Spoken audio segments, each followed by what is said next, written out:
The more a government blames others, the more it reveals its own failures and inability. ఏ ప్రభుత్వమైనా ఇతరులను ఎక్కువగా నిందిస్తుందో ఆ ప్రభుత్వం తన అసమర్థతను వైఫల్యాలను బయటపెట్టుకుంటుంది. కాంగ్రెస్ ప్రభుత్వం ప్రవేశపెట్టిన బడ్జెట్ గురించి వ్యాఖ్యానించడానికి ఈ మాటలు సరిగ్గా సరిపోతాయి. బడ్జెట్ ప్రసంగం అంతా బీఆర్ఎస్ను తిట్టిపోయడం కోసం తయారు చేసినట్లుంది. ఒక రాజకీయ కరపత్రం లాగా ఉంది. బడ్జెట్ ప్రసంగానికి ఉండాల్సిన గంభీరత కానీ దార్శనికత కానీ ఏమాత్రం కనబడలేదు అధ్యక్ష. ఫార్ములేషన్ ఆఫ్ పాలసీ కన్నా హ్యూమిలియేషన్ ఆఫ్ అపోజిషన్ మీదనే భట్టి గారు ఎక్కువ దృష్టి పెట్టినట్టుగా కనబడ్డది. అధ్యక్ష, నేను సూటిగా ఒక మాట అడుగుతా ఉన్నా అధ్యక్ష, ఎన్ని రోజులు మా పేరు చెప్పి బతుకుతారు? మీరు చేసిందేందో చెయ్యబోయేదేందో గది చెప్పుంది. 8 నెలలు గడుస్తున్నాయి అధ్యక్ష. మన రాష్ట్రంలో దశ దిశ లేని పాలన నడుస్తుంది. ఈ రోజు వరకు ఒక్క పాలసీని సమగ్రంగా రూపొందించలేదు, ప్రజలకు వెల్లడించలేదు. ఎంతసేపు ఉత్త రాజకీయ వృధా, కాయగొరుకుడు మాటలు, విజన్ లేదు, విషయం లేదు. ఇప్పటి వరకు సాధించిన ఒక విజయం లేదు. ఆర్థిక మంత్రి గారు స్వీపింగ్ కామెంట్స్ చేయడంలో సిద్ధహస్తులని ఈ బడ్జెట్ నిరూపించింది.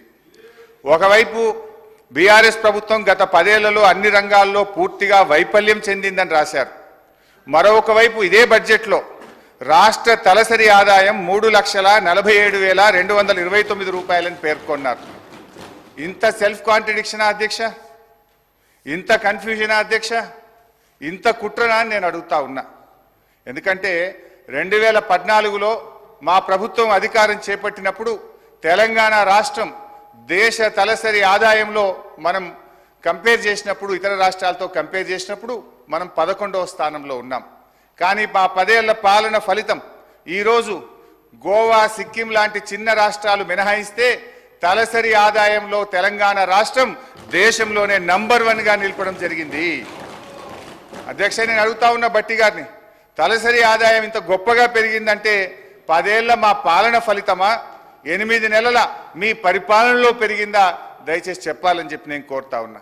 ఒకసారి గుండె మీద చేసుకొని చెప్పండి, ఎవరి పరిపాలనలో ఈరోజు దేశంలో తలసరి ఆదాయంలో ఈ రాష్ట్రం మొదటి స్థానంలో నిలబడ్డది? అధ్యక్ష, 4.5 లక్షలు లేని జిఎస్డిపిని 14.5 లక్షల పైకి తీసుకుపోయింది మా బీఆర్ఎస్ పాలననా, మీ 8 నెలల కాంగ్రెస్ పాలననా అని నేను అడుగుతా ఉన్నాను అధ్యక్ష.